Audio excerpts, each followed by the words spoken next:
Hello hello. Okay, क्या आप सभी लोग मुझे सुन पा रहे हैं?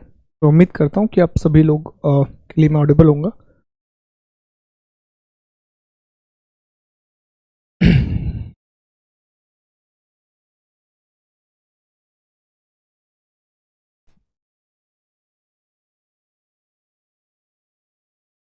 चलिए दोस्तों, आप सभी लोगों का एक बार फिर से बहुत बहुत स्वागत है हमारे एनसीईआरटी के इस कोर्स में, जिसमें हम समुद्र विज्ञान की चर्चा कर रहे हैं, जिसमें हम ओशनोग्राफी की चर्चा कर रहे हैं, है ना। समुद्र विज्ञान जो हमारा टॉपिक है, उस टॉपिक को हम कंटिन्यू कर रहे हैं। एक सेकंड दीजिए। तो समुद्र विज्ञान में हमने पिछली कक्षाओं में महासागरीय स्थल आकृतियों के बारे में पढ़ लिया था। ओशनिक टोपोग्राफीज के बारे में हमने बहुत सारी बातें जान ली थी। फॉर एन एग्जाम्पल, हमने ये डिस्कस किया कि सर जैसे मान लीजिए ये महाद्वीप का एक हिस्सा है, ठीक है।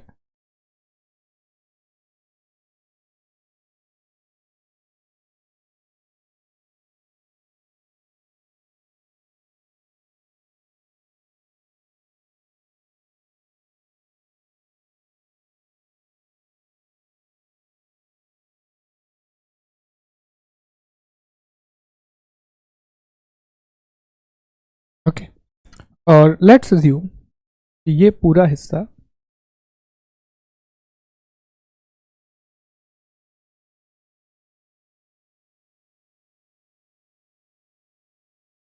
पानी के अंदर, ये पूरा हिस्सा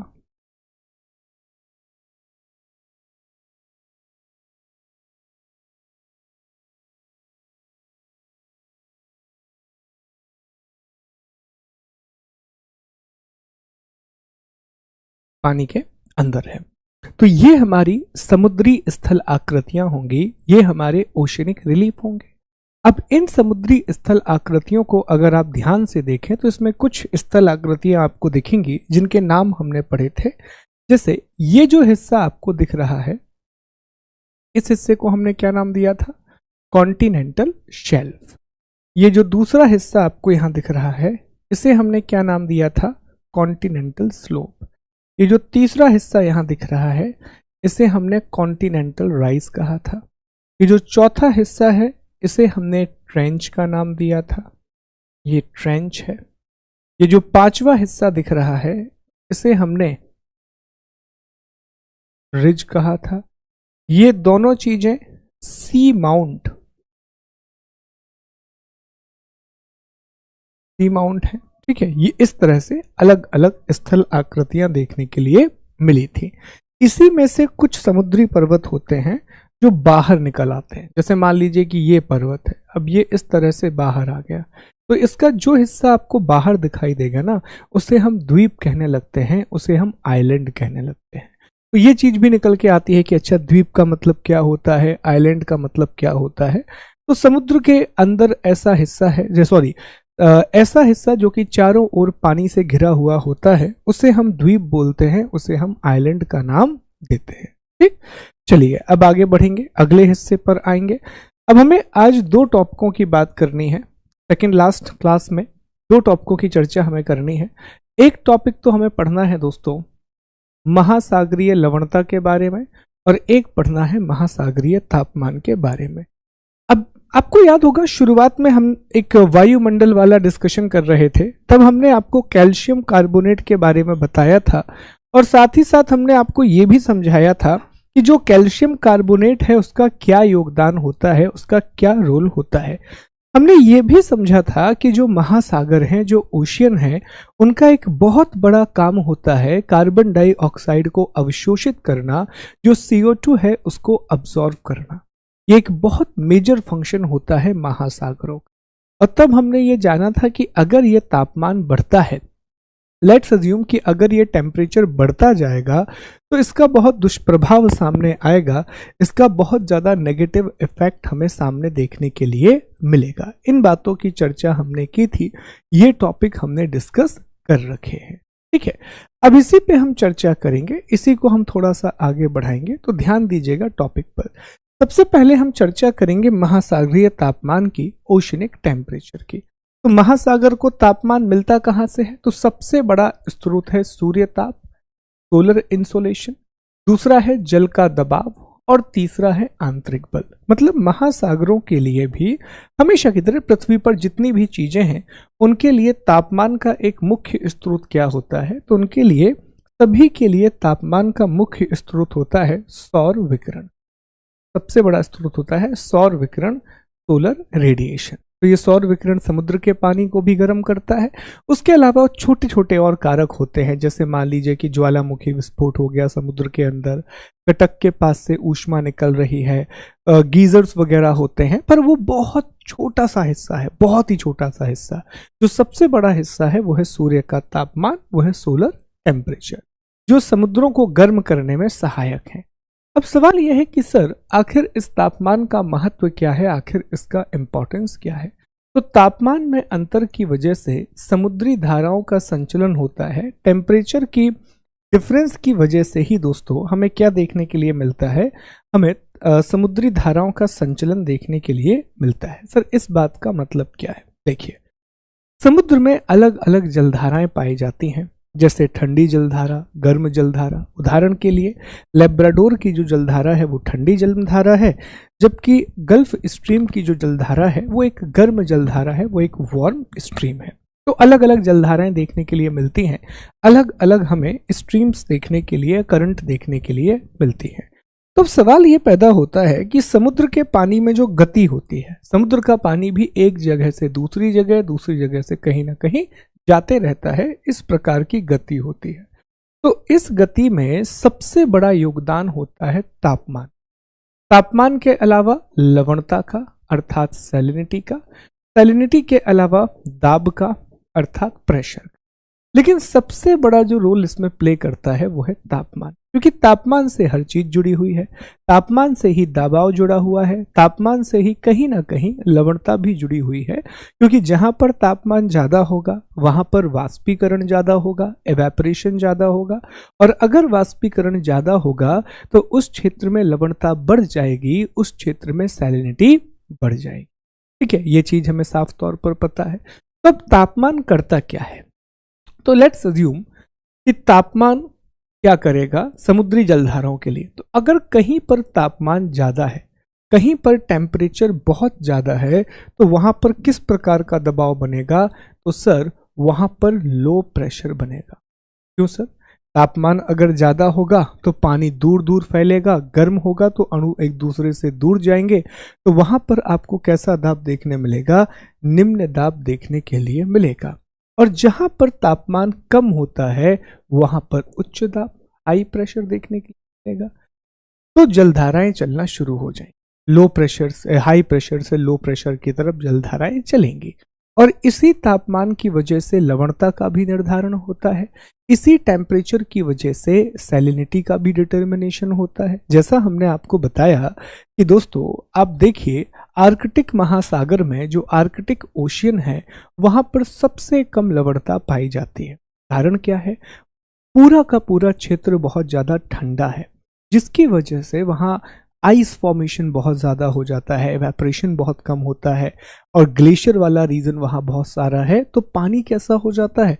पानी में लवणता कम हो जाती है, सैलिनिटी कम हो जाती है। अटलांटिक ओशियन देखिए, बहुत बड़ा इलाका, एक तो उष्ण कटिबंध में है, दूसरा चारों तरफ से घिरा हुआ है महाद्वीपों से, जिस वजह से उसका तापमान बहुत ज्यादा हो जाता है। ठीक है, टेम्परेचर बहुत बहुत ज्यादा हो जाता है, लवणता बहुत ज्यादा हो जाती है। और इंडियन ओशन आप जानते ही हैं दोस्तों, हिंद महासागर आप जानते ही हैं, सबसे गर्म महासागर है, सबसे ज्यादा वार्म अगर कोई ओशियन है तो वो इंडियन ओशन। कारण ना तो किसी ठंडी जल राशि से वो जुड़ा हुआ है, और मुख्य रूप से पूरा का पूरा महासागर उष्ण कटिबंध में आता है। तो ये सारी चीजें डिटरमाइन करती हैं अलग अलग चीजों को। अब इसमें कुछ बातें आपको और समझना होगा, जैसे यहाँ पर एक थर्मोक्लाइन होता है दोस्तों। थर्मोक्लाइन एक कंसेप्ट है जो बताता है कि गहराई के साथ तापमान में तेजी से कमी। इसका मतलब क्या है? जैसे मान लीजिए कि आप समुद्र में नीचे की ओर जा रहे थे, आप 1 किलोमीटर गए, आपने देखा कि तापमान 2 डिग्री सेल्सियस कम हो गए। आप दूसरा किलोमीटर गए, आपने देखा तापमान 4 डिग्री सेल्सियस कम हो गया।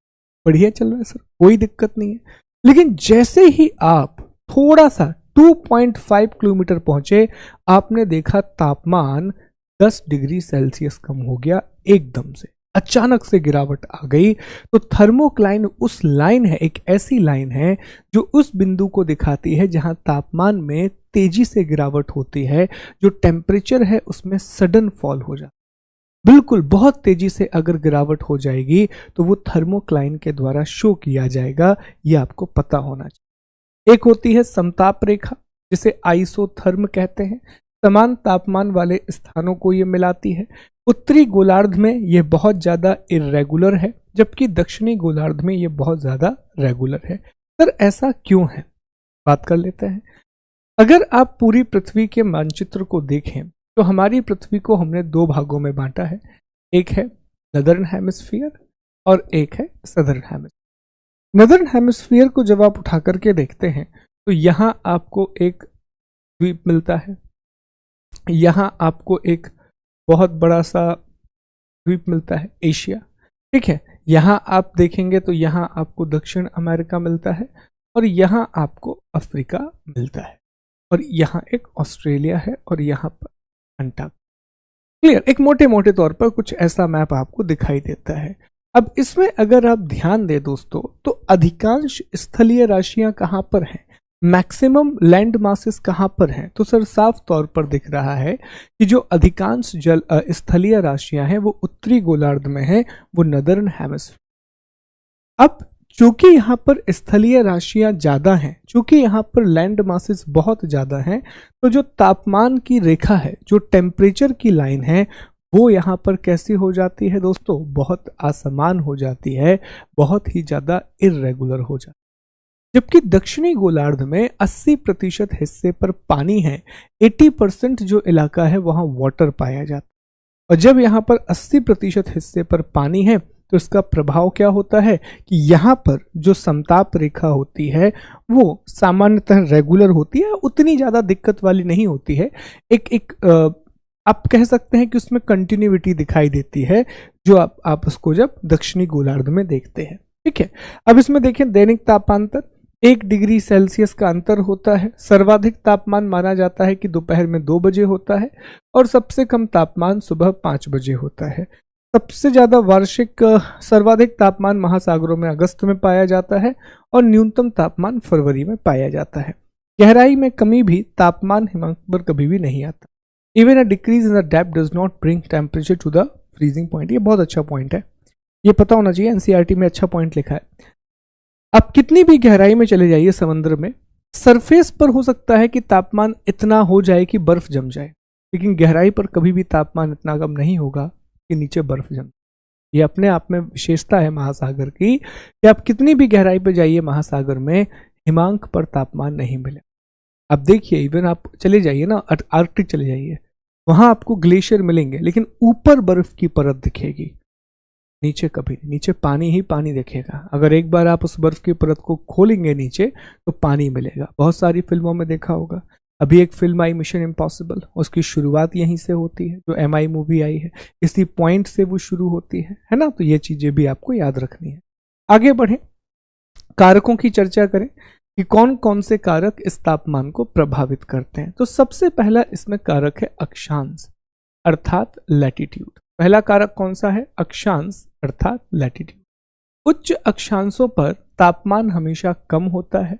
सर्वाधिक तापमान कर्क और मकर रेखा के पास देखा जाता है। तो जैसे जैसे आप भूमध्य रेखा से ऊपर की ओर जाएंगे, तापमान क्या होने लगता है दोस्तों, कम होने लगता है। लेकिन अगर देखो, 2 बातें हैं, ध्यान देना। अगर मैक्सिमम एवरेज टेम्परेचर आपसे पूछा जाए कि सर्वाधिक औसत तापमान कहाँ होता है, तो सर वो तो हम सब लोगों को पता है कि जो सर्वाधिक औसत तापमान है, मैक्सिमम एवरेज टेम्परेचर है, वो कहाँ पाया जाता है, वो पाया जाता है इक्वेटर पर, वो पाया जाता है भूमध्य रेखा पर। लेकिन दोस्तों अगर आपसे ये वाला प्रश्न पूछ लिया जाए कि एक निश्चित समय में, पॉइंट ऑफ टाइम में मैक्सिमम टेम्परेचर कहाँ नोट किया जाता है, तो कर्क और मकर रेखा के पास। पॉइंट ऑफ टाइम में एक निश्चित समय में सबसे ज्यादा तापमान कर्क और मकर रेखा के पास ही पाया जाता है। फिर लवणता, ज्यादा लवणता होगी तो ज्यादा तापमान होगा, जितनी ज्यादा सैलिनिटी होगी उतना हाई टेम्परेचर होगा। सागर, बंद सागर में ज्यादा तापमान। तो बट नेचुरल सी बात है कि अगर समुंदर ज्यादा घिरा हुआ है, ज्यादा किसी से सर्कुलर है, तो वहां पर तापमान ज्यादा होगा। क्यों? क्योंकि महाद्वीपीय जो तापमान है वो भी तो उसे प्रभावित करेगा, भूमि का तापमान भी फिर उसे प्रभावित करेगा। तो अगर कोई भी सागर या जल राशि घिरी हुई है तो उसका तापमान कंपैरेटिवली ज्यादा होगा। ज्यादा स्थलीय भाग है तब भी तापमान ज्यादा ही होगा। महासागरीय जलधारा, जहां पर गर्म जलधारा जाएगी वहां पर तापमान बढ़ जाएगा, जहां पर ठंडी जलधारा जाएगी वहां पर तापमान कम हो जाएगा। प्रचलित पवनें, प्रिवेलिंग विंड्स। प्रचलित पवनें अपने साथ समुद्र जल को बहा ले जाती हैं। इसकी क्षतिपूर्ति के लिए समुद्र के निचले भाग से ठंडा जल ऊपर आ जाता है।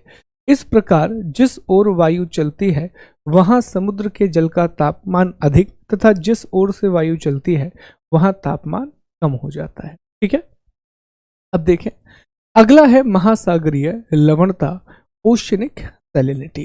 ठीक है, ओशनिक सैलिनिटी। पहले एक बार इनको रिकॉल कर लो, ध्यान दो इन पर, सभी पॉइंट पर ध्यान दो और लिखो इन सभी बिंदुओं को। लिख लीजिए एक बार।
लिख लीजिए एक बार, मैं आपको 3 मिनट का समय और दे रहा हूं, लिख लीजिए ये पूरे पॉइंट।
आप सभी लोगों ने इसे लिख लिया होगा, सभी लोगों ने नोट डाउन कर लिया होगा। एक बार फिर से मैं इसको एक्सप्लेन कर दूं कि अगर इसमें कोई भी डाउट है। महासागरीय तापमान का सबसे बड़ा स्रोत है सूरज। ओशनिक टेम्परेचर का सबसे बड़ा जो सोर्स है वो है सन। ओशनिक टेम्परेचर की वजह से महासागर में संचलन होता है, ओशियन में मूवमेंट होती है। दूसरी बात आपको याद रखना है कि महासागरीय तापमान पर बहुत चीजों का प्रभाव पड़ता है, जैसे अक्षांश। जैसे जैसे आप उच्च अक्षांशों की ओर जाते जाएंगे, महासागर का तापमान कम होता जाएगा, ओशन का टेम्परेचर कम होता जाएगा। अगली बात आपको याद रखना है कि महासागरों में लवणता का प्रभाव पड़ता है। जिस क्षेत्र में लवणता ज्यादा होती है वहां पर तापमान सामान्यतः ज्यादा पाया जाता है। अगला स्थल, अगर कोई भी महासागर ज्यादा स्थलीय भागों से घिरा हुआ है तो वहां पर भी तापमान कैसा होगा, वहां पर भी तापमान ज्यादा ही देखने के लिए मिलेगा। ठीक है, आगे बढ़ते हैं। अब हम सागरीय लवणता की बात करेंगे, ओशियनिक सैलिनिटी की बात करेंगे। तो सबसे पहले आप ये समझ लें कि आखिर लवणता का अर्थ क्या होता है, आखिर सैलिनिटी का मतलब क्या होता है। देखें, जरा ध्यान दें इस चीज को। जैसे मान लीजिए कि आपने 1 लीटर पानी लिया, आपने 1000 ml पानी लिया, 1000 ml पानी आपने लिया है। इस पानी में लेट्स अज्यूम कि नमक की मात्रा कितनी है, तो इस पानी में 200 ml नमक है। तो मैं कहूंगा कि इस पानी की लवणता 20%। पानी की लवणता क्या है? 20%। कहने का तात्पर्य यह है कि लवणता जो है, जो सैलिनिटी है, वो किसी भी जल में लवण की मात्रा को दर्शाती है। Salinity represent the amount of salt in a unit water. किसी भी इकाई जल में लवण की मात्रा को हम लवणता के नाम से जानते हैं, सैलिनिटी के नाम से। महासागर में लवणता बहुत बड़ा रोल प्ले करती है। जैसे तापमान की वजह से महासागरीय जलधाराएं चलती हैं, ठीक उसी तरह से लवणता भी महासागरीय जलधाराओं को प्रभावित करती है। एग्जाम्पल के लिए देखें, सबसे पहले इसकी परिभाषा पढ़ें कि प्रति 1000 ग्राम जल में उपस्थित लवण की मात्रा, द अमाउंट ऑफ सॉल्ट पर 1000 ग्राम ऑफ वाटर। ग्राम से भी रिप्रेजेंट कर सकते हैं, मिलीलीटर से भी रिप्रेजेंट कर सकते हैं, वो हमारे ऊपर डिपेंड करता है कि हमें कैसे रिप्रेजेंट करना है। दूसरी बात, इसका स्रोत क्या है? भूमि, ज्वालामुखी, चट्टानें आदि यहां से निकल करके आती है। अब ये बात जरा समझें। वैसे आपको ये बात समझने की आवश्यकता नहीं है, क्योंकि शुरुआत में आपको याद होगा आपने एक टॉपिक पढ़ रखा है और इस टॉपिक में हमने चर्चा की थी कि आखिर वायुमंडल और स्थल मंडल कैसे बना, आखिर एटमॉस्फेयर और लिथोस्फेयर का निर्माण हुआ कैसे। ये टॉपिक हमने पढ़ा था, याद होगा आप लोगों को। तो वहीं पर हमने इस बात की चर्चा की थी दोस्तों कि देखिए, हमारा जो समुद्र है ये पृथ्वी गर्म आग का गोला थी। पृथ्वी ठंडा होना शुरू हुई, फिर हमारी पृथ्वी पर धीरे धीरे ज्वालामुखी विस्फोट हुए। इसी ज्वालामुखी विस्फोट से बहुत सारी जलवाष्प बाहर निकली, फिर पानी गिरने लगा। तो एक्चुअल में जहां पर जो गड्ढे हैं, जहां पर महासागर है, तो पानी, महासागर क्या है? एक प्रकार से देखें तो एक ही पानी है जो रुका हुआ है। नदियां वगैरह क्या है? फ्लो करती रहती है। लेकिन महासागर में एक ही पानी ऐसे ऐसे ऐसे ऐसे ऐसे घूमे जा रहा है ना। तो बेसिकली जो मूल रूप से महासागर का तल है, जो प्लेन है, वो तल में ही नमक, वहां पर सैलिनिटी पाई जाती है। ये पहला मसला। दूसरा, लगातार वॉल्केनिक इरप्शन होते रहते हैं, ज्वालामुखी विस्फोट होते रहते हैं, जिससे भी लवणता बढ़ती है, सैलिनिटी बढ़ती है। तीसरा पॉइंट जो आपको याद रखना है कि बहुत सारी नदियां जाकर के, लगभग देखा जाए तो विश्व की 90% नदियां किसी ना किसी रूप में जाकर के महासागरों में ही गिरती हैं। और जब ये 90% नदियां महासागरों में गिरती हैं तो ये अपने साथ सिल्ट लेकर के जाती हैं, ये अपने साथ सेडिमेंट लेकर के जाती हैं। और ये जो सेडिमेंट यहाँ लेकर के आती हैं दोस्तों, इन्हीं सेडिमेंट की वजह से महासागर में लवणता बढ़ जाती है, ओशियन में सैलिनिटी बढ़ जाती है।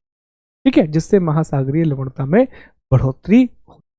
ये आपको पता होना चाहिए। This is very very much important. ठीक, महासागर की औसत लवणता 35%। सर्वाधिक कहां पर है? 25 होनी चाहिए, गलत हो गया, अटलांटिक महासागर। हिटमर ने 27 प्रकार के लवण खोजे थे।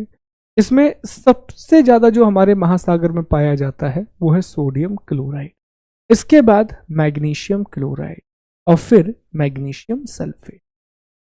सबसे ज्यादा सोडियम क्लोराइड, फिर मैग्नीशियम क्लोराइड, फिर मैग्नीशियम सल्फेट, ये हमारे यहाँ पर सबसे ज्यादा मात्रा में पाए जाते हैं। लवणता मापक यंत्र सैलिनिटी मीटर को हम सेलिनोमीटर कहते हैं, इसको हाइड्रोमीटर भी कहा जाता है। आइसोहेलाइन याद रखिएगा, एग्जाम में पूछा जाता है, समान लवणता को मिलाने वाली रेखा को हम आइसोहेलाइन कहते हैं। हेलोक्लाइन वह क्षेत्र रेखा जहां गहरी के साथ लवणता तेजी से बढ़ती है। सर्वाधिक लवणता वॉन झील, ये हम ऑलरेडी पढ़ चुके हैं जब हम आपको ओशन पढ़ा रहे हैं। ठीक है, तो ये बातें आपको सैलिनिटी के बारे में पता होनी चाहिए। कल आपसे फिर हम मिलेंगे 12 बजे और कल आपकी समुद्र विज्ञान की आखिरी क्लास होगी, ओशनोग्राफी की लास्ट क्लास होगी। फिर हम क्लाइमेटोलॉजी पढ़ेंगे और ये टॉपिक समाप्त करेंगे। तो कल हम महासागरीय जलधाराओं के बारे में पढ़ेंगे, ओशनिक करंट के बारे में पढ़ेंगे। ठीक है, thank you so much, take care, God bless you, जय हिंद, जय भारत।